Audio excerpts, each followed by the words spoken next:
Hello guys, இந்த வீடியோல நம்ம exercise 8 தான் பார்க்க போறோம். பேஜ் நம்பர் 5.128ல இருக்க சம். இங்க என்ன கொடுத்திருக்காங்கன்னா previous year 2024 to 25ல allowance வந்து மிஸ்டர் ஒய்ன்றவருக்கு கொடுக்கறாங்க.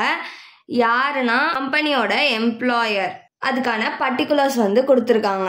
ஃபர்ஸ்ட் வந்து டிரான்ஸ்போர்ட் அலவன்ஸ் வந்து 16,000 கொடுத்திருக்காங்க. நெக்ஸ்ட் ட்ரைபல் ஏரியா அலவன்ஸ் வந்து 8,000. சில்ட்ரன் எஜுகேஷன் அலவன்ஸ் 3 குழந்தைங்களுக்கு வந்து 90 rupees per monthன்னு கொடுத்துருக்காங்க. ஒரு குழந்தைக்கும் 3,240 rupees. Next hostel expenditure allowance வந்து 2 குழந்தைக்கு கொடுத்துருக்காங்க.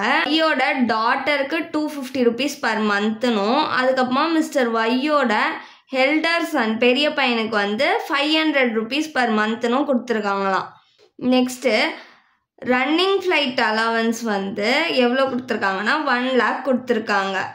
இப்போ டாக்ஸபிள் அலவன்ஸ் அப்படின்றத நம்மள கண்டுபிடிக்க சொல்றாங்க. ஃபர்ஸ்ட் ப்ரீவியஸ் இயர்க்கான அலவன்ஸ்லாம் எவ்வளோன்னு பார்க்கலாம்.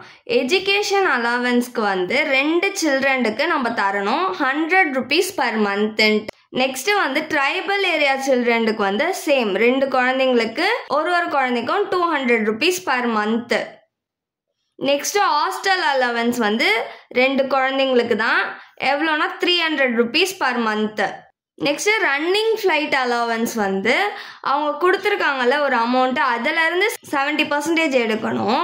அப்படி இல்லைன்னா பர் மந்த்துக்கு வந்து 10,000 rupees. இதில் கம்பேர் பண்ணி பார்க்கணும். அவங்க கொடுத்துருக்க அமௌண்ட்டோட இந்த 70% பண்ணால் நம்மளுக்கு ஒரு அமௌண்ட் கிடைக்கும்ல. அதுக்கப்புறமா இந்த 10,000 per monthன்னு கொடுத்துருக்காங்க. இன்டூ 12 பண்ணால் நம்மளுக்கு 1,20,000 கிடைக்குமா. இந்த 1,20,000 கம்மியாக இருக்கா இல்லை இந்த 70%க்கான அமௌண்ட் கம்மியாக இருக்கான்னு பார்த்து எது கம்மியாக இருக்கோ அதை தான் நம்ம வந்து எடுத்துக்கணும். இதோட ஃபார்மேட் வந்து பர்டிகுலர்ஸ் ருபீஸ். ஃபர்ஸ்ட் வந்து என்ன கொடுத்துருக்காங்க, டிரான்ஸ்போர்ட் அலவன்ஸ். இது வந்து யாருக்கு எக்ஸம்டட்னா பிசிக்கலி சேலஞ்ச்டு இருக்காங்கல்ல அவங்களுக்குலாம் வந்து இது எக்ஸம்டட். ஆனால் இங்கே எதுவுமே கொடுக்கல. அப்போ வந்து மொத்த அமௌண்ட்டுமே டாக்ஸபிள் தான். அவுட்டர் காலம்ல போட்டுக்கலாம் 16,000.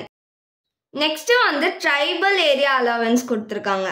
இதுக்கு எவ்வளோ அமௌண்ட் கொடுத்துருக்காங்கன்னா 8,000. இன்னர் காலம்ல போட்டுக்கலாம். ஏன்னா எக்ஸம்டட் நம்ம மைனஸ் பண்ணி அவுட்டர் காலம்ல காமிக்கணும் டாக்ஸபிள். Minus exempted. ட்ரைபல் ஏரியாவுக்கு எவ்வளோ exempted amount 200 per month. Per மந்த்ன்றதுனால இன்டூ 12ன்னு பண்ண போறேன். இங்க வந்து எத்தனை குழந்தைங்களுக்குன்னு தரல, அதனால வெறும் 200 into 12ன்னு பண்ணிக்கோங்க. பண்ணோம்னா நம்மளுக்கு வந்து 2,400 rupees கிடைக்கும். 200 per month. இது இயரா கன்வெர்ட் பண்றதுக்காக தான் இன்டூ 12ன்னு பண்ணேன். ஏன்னா 1 yearல 12 months அதனால. இப்போ இது ரெண்டுத்தையும் மைனஸ் பண்ணோம்னா நம்மளுக்கு 5,600 rupees கிடைக்கும். நெக்ஸ்ட் வந்து எஜுகேஷன் அலவன்ஸ் எவ்வளோ அமௌண்ட் கொடுத்துருக்காங்க 3,240 rupees கொடுத்துருக்காங்க. எஜுகேஷன் அலவன்ஸ் வந்து இங்க 90 rupees தான் கொடுத்துருக்காங்களாம். 90 rupees தான் பர் மந்த்துக்கு கொடுத்துருக்காங்களாம் 3 குழந்தைங்களுக்கும். 100 விட இது கம்மியா இருக்குல்ல, அதனால 90 rupeesே எடுத்துக்கணும். 90 into 19ன்றது பர் மந்த்துக்கு கொடுத்துருக்காங்க. இயருக்கு கன்வெர்ட் பண்ணணும்னா இன்டூ 12ன்னு பண்ணணும். 2 குழந்தைங்களுக்கு தான் எக்ஸம்டட்ன்றதுனால இன்டூ 2 பண்ணுறேன். இங்கே ட்ரைபல் ஏரியா அலவன்ஸ்க்கு வந்து அவங்க எத்தனை குழந்தைங்களுக்கு கொடுத்தாங்கன்னு சொல்லவே இல்லை, அதனால ஒரு குழந்தைன்னு கன்சிடர் பண்ணிக்கிட்டு நம்ம இன்டூ 12ஆல மட்டும் பண்ணுறோம்.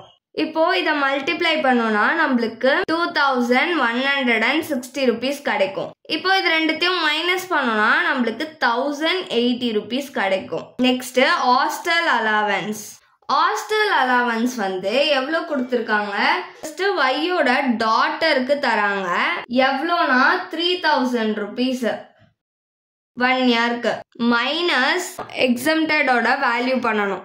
ஹாஸ்டல் அலவன்ஸ் எவ்வளோ ஒரு குழந்தைக்கு 300 ரூபாவா இன்டூ ஹாஸ்டல் அலவன்ஸ் எவ்வளோ 300 per month. அப்போ வந்து இயருக்கு ஆக்கணும் இன்டூ 12 பண்ணோன்னா நம்மளுக்கு வந்து 3,600 rupees கிடைக்கும். இப்போ இது ரெண்டுத்தையும் மைனஸ் பண்ணோம்னா நம்மளுக்கு 3,000 வந்து அவங்க அலவன்ஸா கொடுத்துருக்காங்க. எக்ஸம்டட் அமௌண்ட் வந்து 3,600 கிடைக்குது. மைனஸ் பண்ணோம்னா நம்மளுக்கு வேல்யூ மைனஸ்ல கிடைக்குமா, -600. அதனால இங்க எதுவுமே வராது, நில்லு. மைனஸ்ல ஆன்சர் வந்துச்சுன்னா நில்லுன்னு போட்டுடணும். நெக்ஸ்ட் அவரோட சன்னுக்கு எவ்வளோன்னு பார்க்கலாம். மொத்தமாக அவரோட சன்னுக்கு எவ்வளோ கொடுத்துருக்காங்களாம் 6000 கொடுத்துருக்காங்க ஹாஸ்டல் அலவன்ஸா மைனஸ் ஹாஸ்டலோட எக்ஸம்டட் அமௌண்ட் வந்து 300 per month. இதை இயர்க்கா கன்வெர்ட் பண்ணும்போது இன்டூ 12 பண்ணணும்.